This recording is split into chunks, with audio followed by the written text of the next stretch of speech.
Oh!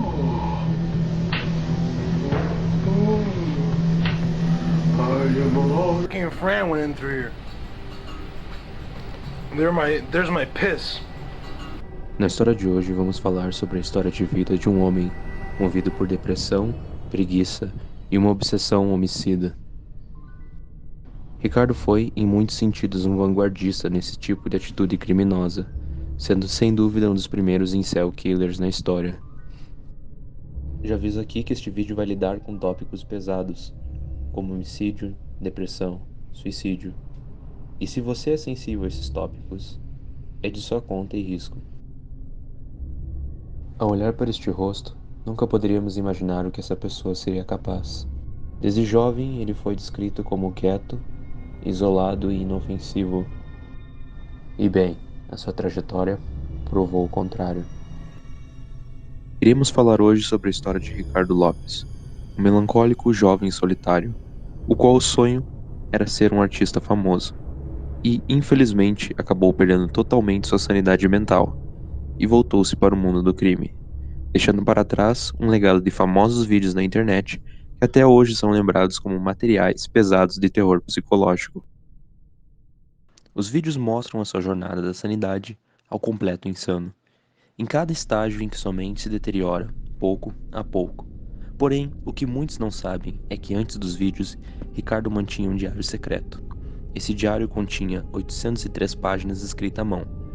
O conteúdo desse diário não é muito diferente de seus vídeos, contendo bastante de seus desabafos sobre sua baixa autoestima, como ele odiava seu corpo e o seu ódio e incapacidade de ter relações amorosas com mulheres.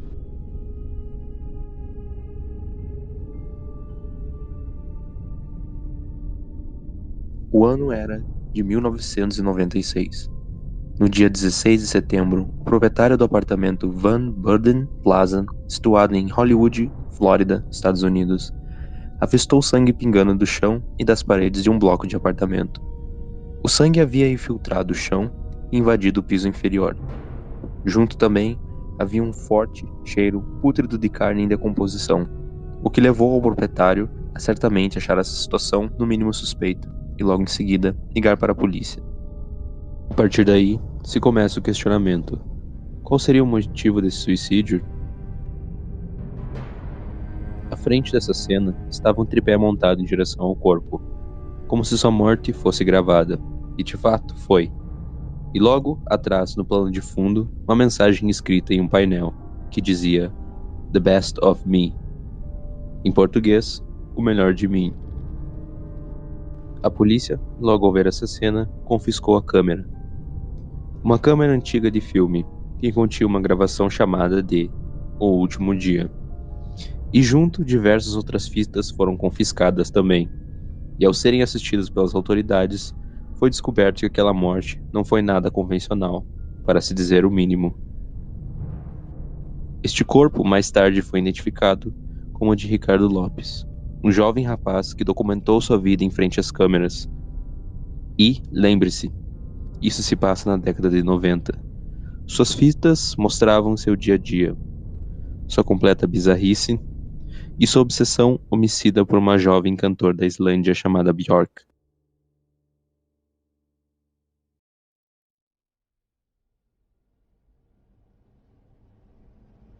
Ricardo nasceu no dia 14 de janeiro de 1975. Do signo capricorniano, ele teve uma origem de nascimento interessante. Nascido na cidade de Montevidéu, em um país vizinho do Brasil, Uruguai. Sua infância foi considerada por ele como triste. Ele foi descrito pelas pessoas próximas como alguém, desde a infância, sem vida social ou emocional, sem amigos, sem relações amorosas, um solitário completo. Quando ainda criança, a sua família mudou-se para os Estados Unidos e se estabeleceram primeiramente na costa oeste, no estado da Geórgia. Porém, Ricardo decide começar uma vida nova em um lugar novo e muda-se para o estado de Flórida, começando sua vida nova em uma bela cidade praiana chamada Hollywood. A infância de Ricardo foi descrita pelas pessoas próximas a ele como uma absolutamente infeliz, assim como sua adolescência. Ricardo cresceu sendo um jovem tímido e profundamente frustrado, e é fácil observar no caso dele, até para alguém leigo como eu, como a depressão e outras doenças físicas e mentais afetaram sua forma de ver o mundo e interpretar a realidade ao seu redor, e acentuaram sua clara tristeza e melancolia.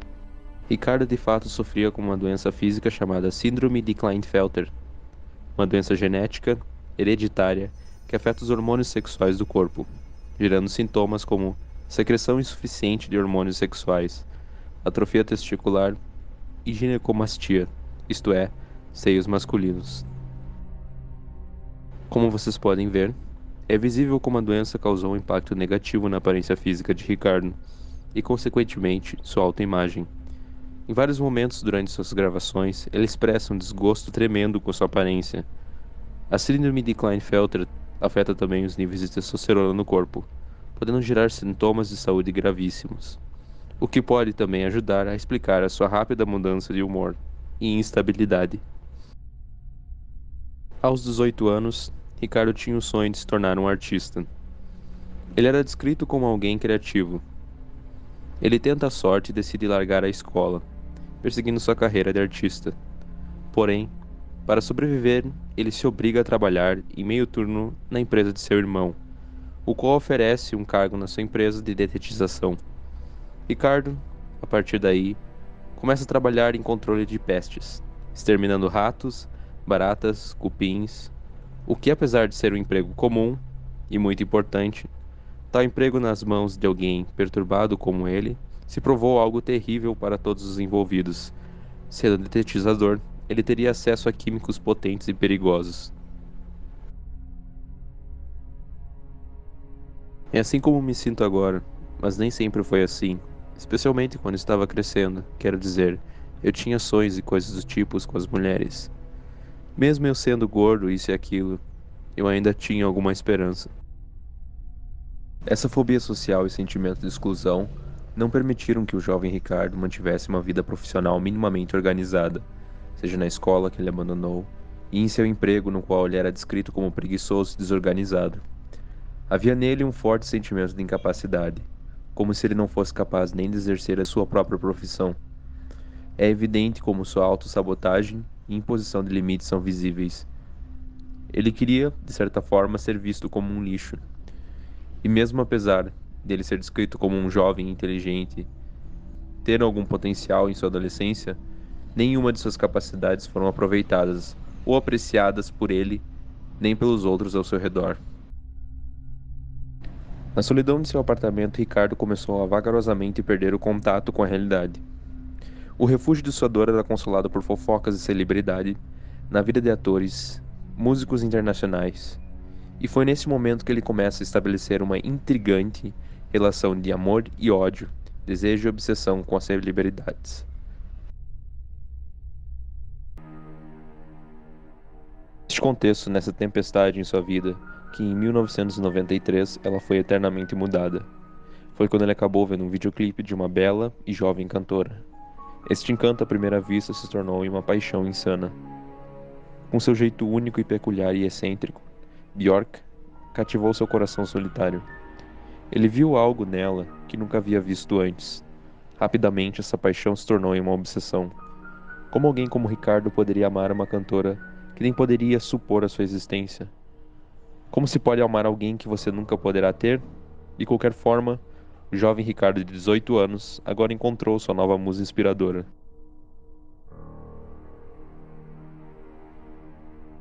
Isto me deu algo, você sabe, estar apaixonado, tendo uma paixão.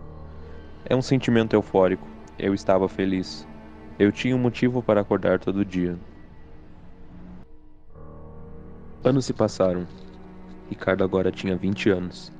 Sua paixão obsessiva nessa idade teria passado, sendo apenas uma memória distante e vergonhosa da sua adolescência, como uma fase que todos nós passamos. Porém, no caso de Ricardo, isso não aconteceu. Ricardo estava se sentindo pior. Seu corpo, gordo e descuidado, sua ginecomastia estava mais evidente, o que lhe causava muita vergonha e ódio próprio. É triste ver a depressão e tristeza consumindo uma pessoa, levando a cada dia dolorosamente a completa desconexão com a realidade. Aos 20 anos, sua paixão por Björk aumentava a cada dia. Ela se tornou seu escapismo, sua fuga da realidade de si. E conforme o tempo passava, cada vez mais Lopes sentia que ela o pertencia, que era o destino ela estar com ele. Suponho que na fantasia dele, ele se tornaria um artista famoso e digno, enfim, de a amar, o que era um absurdo. O seu diário mostra como sua fantasia ficou eventualmente mais destrutiva. Enquanto ele mergulhava nesse poço de escuridão, sua vida ficava cada vez mais distante da realidade. Björk estava atingindo o pico de sua carreira musical quando conheceu e começou a se relacionar amorosamente com outro artista. O nome dele era Clifford Joseph Price, mais conhecido como DJ Goldie. Isto, é claro, frustrou muito Ricardo, que mantinha essa paixão louca por ela. Porém, dessa vez a frustração de Ricardo Lopes foi muito maior do que o convencional. O relacionamento de Björk com DJ Goldie foi a faísca que faltava para explodir a bomba relógio que era a mente de Ricardo. Uma panela de pressão de sentimentos negativos e ódio contra a humanidade. E o motivo disso não foi apenas que ela estava com outro homem, mas o indignante para ele foi o fato de Jay Goldie ser negro. Ricardo Lopes não podia aceitar, lhe causava repulsa e ódio que a Björk, a mulher que devia estar com ele, agora estava em relacionamento com um homem negro. Para Ricardo, Björk não podia ser mais amada. Agora ela devia ser destruída. Sua externalização de fraquezas e frustrações, decepções se tornaram mais sombrias e realistas. E para complementar sua relação com a Björk, não era mais sobre amor, agora era sobre sua morte e destruição. Uma curiosidade foi que, naturalmente, os dois iriam se separar um ano depois, em 1996.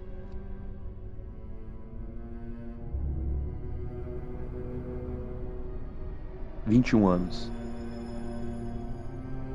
Aqui é a principal divisão de sua linha de tempo, onde ele deixa de ser apenas um sujeito esquisito e se torna efetivamente um criminoso.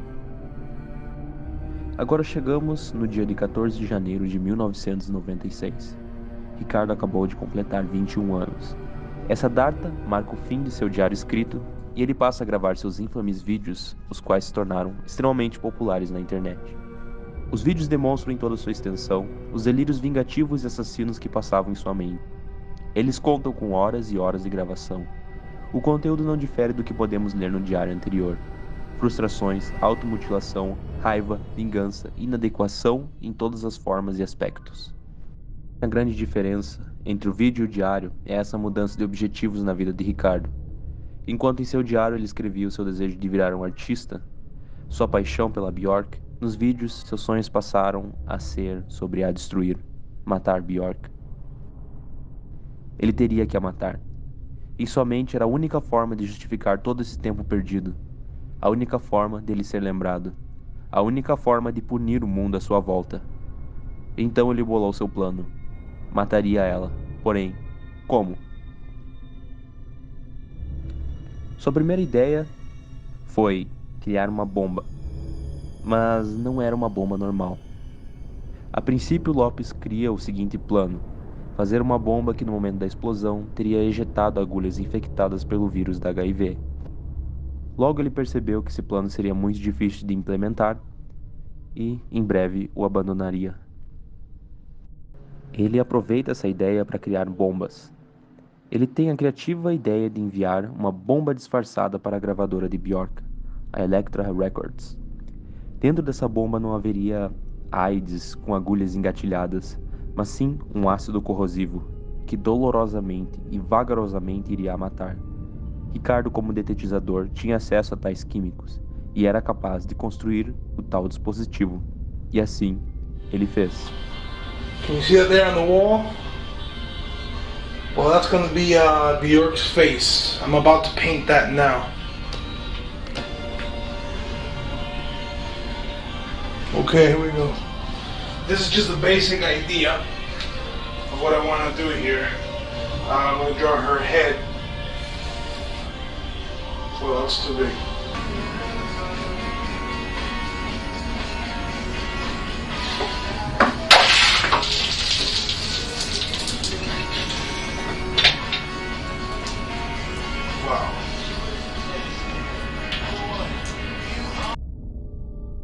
A bomba foi colocada dentro de um livro oco, e ao abri-lo, um dispositivo à base de ácido sulfúrico iria ser projetado diretamente em sua face. Junto ao livro para fazer esse processo e ser mais crível, ele também forjou uma carta para a gravadora da Björk, dizendo que o livro era para um projeto musical futuro.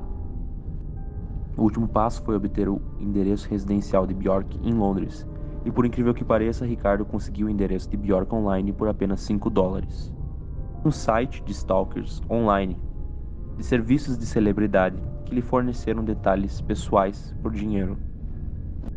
Em seguida, ele levou o pacote para o correio e simplesmente enviou. Ele voltou para casa, ainda saboreando o drama. Uma fita o mostrava dizendo para a câmera: aconteceu quase sem problemas. Estou tremendo cada vez mais, mas estava bem legal lá. Só estou um pouco nervoso.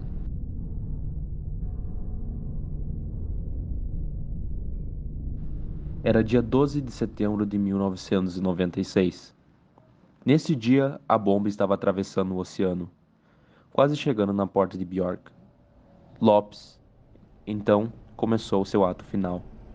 Ele raspou todo o seu cabelo e com tinta vermelha e preta pintou toda a sua face.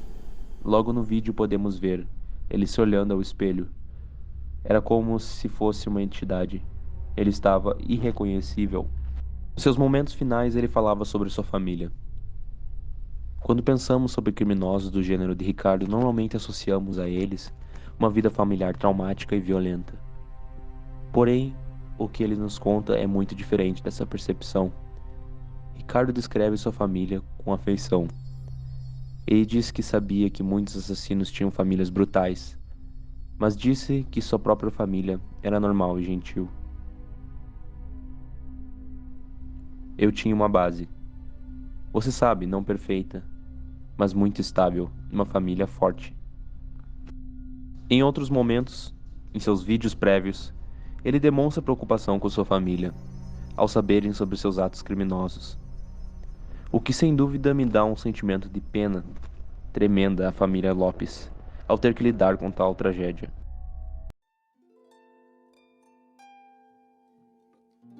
Ricardo chegou à fase final de seu plano. O livro contendo a bomba já havia sido enviado ao correio. Seus objetivos já haviam sido atingidos. Neste momento ele decide que não há nada mais para se fazer, senão tirar sua própria vida. Nesta altura já estava decidido. Com a cara pintada de vermelho, ele engatilhou sua arma e sentou-se em um canto, frente às câmeras. No fundo tocava essa música.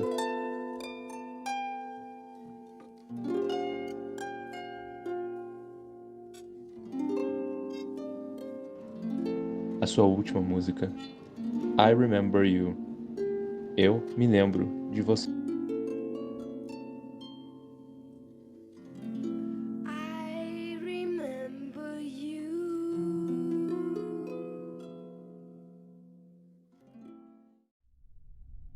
Se vocês procurarem ela online, vocês verão como ela já está e sempre será firmemente associada ao caso de Ricardo. De fato, essa música nem era tão popular, sendo um lado B da Björk. Esta foi a última música de Ricardo. Ele disse: esta é a última música. Depois disso, estou morto. Estou nervoso. Pouco nervoso agora. Definitivamente não estou bêbado. Não estou deprimido. Eu sei exatamente o que eu estou fazendo. Está engatilhado. Está pronto para rolar. Essas últimas palavras foram: isto é para você. Ele puxou o gatilho. A bala não atravessou seu crânio, criando um caroço no topo de sua cabeça, onde a bala ficou alojada. Então ele simplesmente cai de cena. E ao fundo escutamos seu sangue jorrando, como um lago fluindo. Agora voltamos ao início. O corpo de Ricardo foi encontrado 4 dias depois, em alto estado de decomposição. A polícia estimou que levaria 5 dias para o pacote contendo a bomba de ácido chegasse à casa de Björk, indo da Flórida até sua casa em Londres. O pacote foi localizado em uma agência de correios no sul de Londres. A próxima parada era a casa de Björk, porém ele foi interceptado pelos detetives britânicos da Scotland Yard. Ao final, a bomba não explodiu. Björk não morreu, E a única pessoa que perdeu sua vida nessa história foi Ricardo. A bomba de Ricardo não atingiu seu alvo. Porém, seu plano, se considerado, não foi um fracasso. Hoje em dia sabemos quem que é Ricardo. E talvez isso era tudo que ele queria.